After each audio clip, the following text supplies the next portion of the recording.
has just been crowned the winner of our pageant. Seth Meyers is here. You can watch Late Night with Seth Meyers weeknights at 12:35 on NBC. Let's go back to the phones for Seth Meyers. Hey, caller, it is Katie from Washington. What's your question for Seth? Hey, Seth. Do you agree with Taran Killam that SNL has changed for the worse since you left? No, I was really lucky to go back and host, and being around that current writing staff and cast, it seemed as great as ever being there. It was such a funny episode. It was great. And it was They're so, awesome. I mean, and you were in like 1,000 sketches, which I loved. And I think in the 12 years I was at the show, I was in like 7. Right. Yeah. But you famously said that you don't like doing impersonations, really. I hate wearing wigs. Okay. Yeah. That's a tough show to be on if you hate wearing wigs. Yeah, trust me, I found out the hard way. Yeah, you did. I bet They had you to find did. me a non-wig job on the show. Right. Wow. But I think you and Anderson and I have talked about that. You were a great Anderson Cooper. You were like... I thought I had a really good Anderson Cooper, Yeah. but that was really just a good wig and the baby blues. You know, Right. I got those Cooper baby Right, blues. yeah, you do have the Cooper baby blues. Let's go to Corian from North Carolina for Seth Meyers. Hey, Corian, what's your question? Hi, Andy. Hi, Hey. Seth. How are you guys? Great.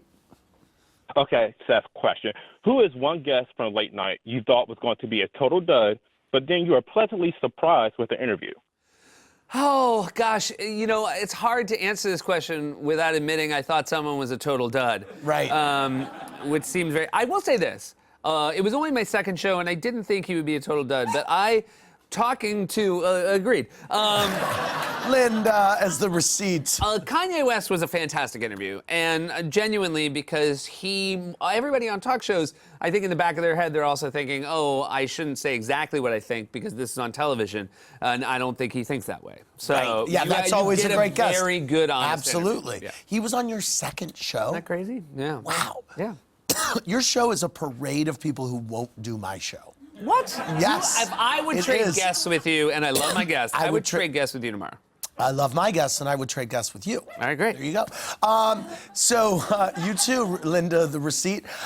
Okay, let's go. I find, by the way, there are so many people that I'm not dreading or I don't think they're bad, but I'll think, oh, whatever, this show will be whatever. And then I'm like, oh my God, Tom Bergeron is the best storyteller. You know what I mean? Yes, I mean, it's like, wonderful. And, I think sometimes the people who are on a lot, I sometimes forget exactly how good they are, which Yes. is weird because it feels, in your head, you think, oh, they've been here before, and then they come out and they just crush, and you realize that's why shows throughout the years, talk show hosts have their favorites because they can always count on them. Totally.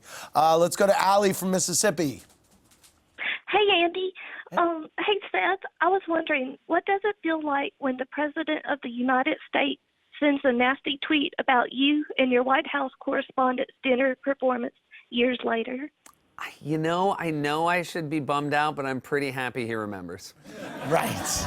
Yeah. It's nice to be thought of. It is nice to be. Okay, last call of the night. Stephanie from Louisiana for Seth. What's your question?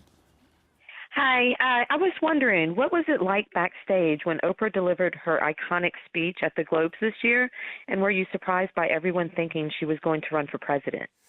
I wasn't surprised by that, and I wasn't surprised it was as great as it was, but it was still thrilling just to be in the room while someone was so charismatic and gripping and moving in a room full of people who do that for a living. Right. I feel like a room of Hollywood people can be a little bit jaded and a little bit hard to impress.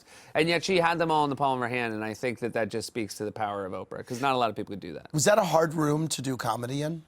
In the end, it wasn't, but it's very intimidating to walk out on stage and look out and have Oprah and Meryl Streep and Tom Hanks in the front row. Right. Yeah, because you know exactly who they are. You don't even know what their laughs sound like just from movies. Right. Because when you play in a dark theater, it's like, okay, whatever. Yeah. Wow. Seth, I loved Late Night with Seth Meyers. I love you coming here. Thank you so much. Thanks, everybody. For more, click around BravoTV.com. Good night.